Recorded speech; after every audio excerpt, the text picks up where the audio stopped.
લીધા હાથમાં. કે ધીરજ ન હોય ને ભગવાન આવે? ધીરજ હોવી જોઈએ. ગમે એ સ્થિતિ.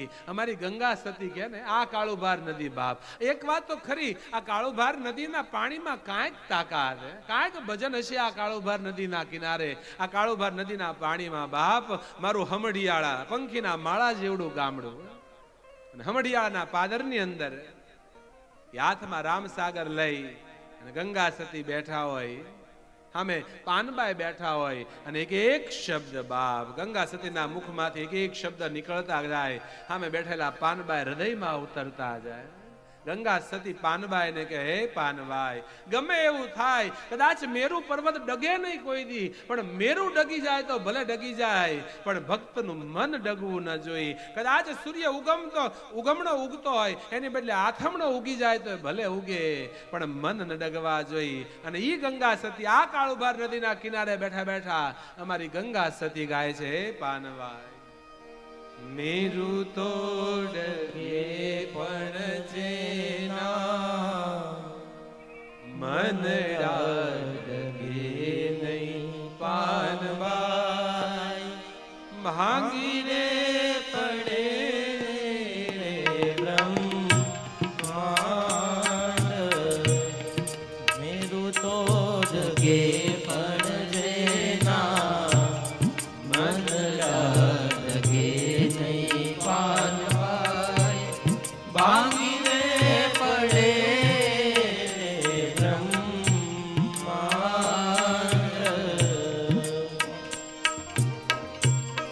વિપદ પડે વળશે નહીં, વિપદ પડે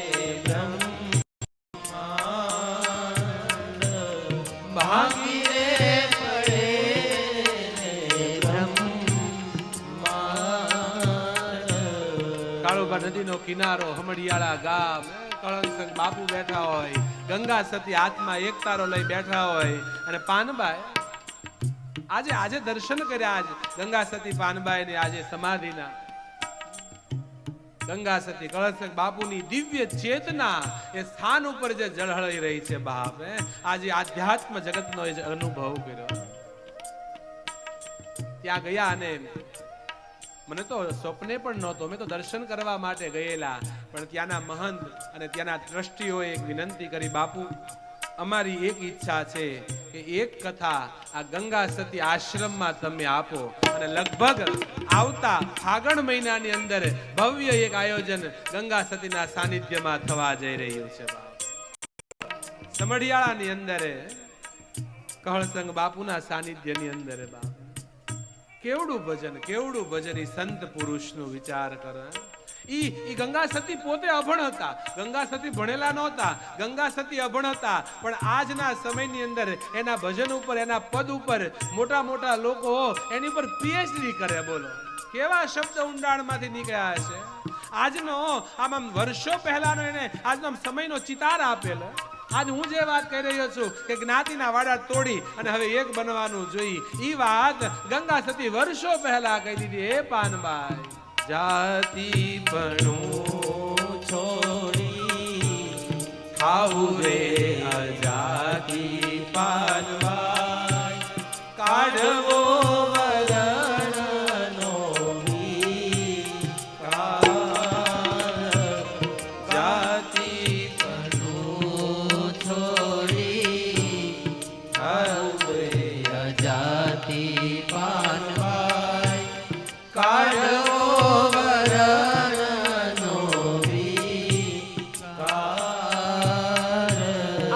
વર્ણનો વિકાર છે બાપ, આ વર્ણનો વિકાર છે.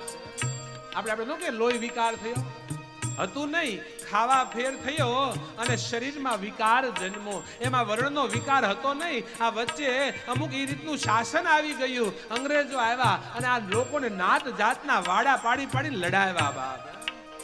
બાકી એક જ વર્ણ હતો બધાયનો, એક જ વર્ણ, એક જ ભાણે રહેતા હતા, એક જ ભાણે જમતા હતા.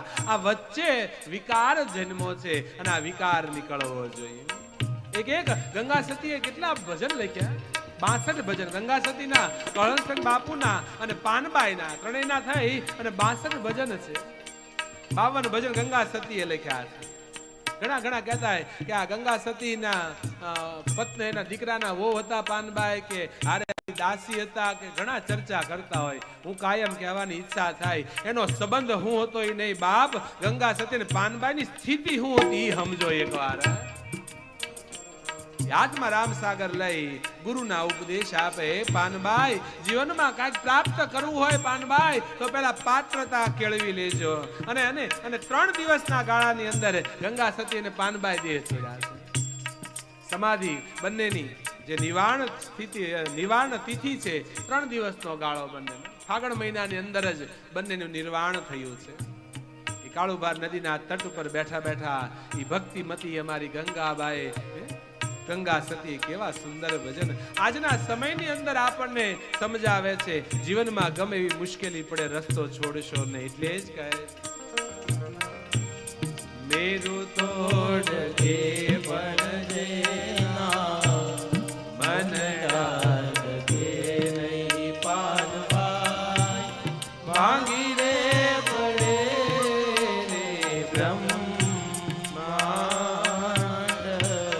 ભાંગી રે પડે રે બ્રહ્માંડ, ભાંગી રે પડે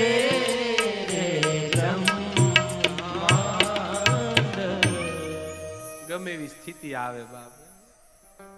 આ ઉમરાળા તાલુકો ભલે આમ કદાચ બીજાની ગણતરીમાં કદાચ પાછળ રહી ગયો છે બાપ, પણ ધર્મની દ્રષ્ટિએ, સેવાની દ્રષ્ટિએ આ ઉમરાળા તાલુકાને કોઈ આંબે એમ નથી. વાત તો નિર્વિવાદ છે.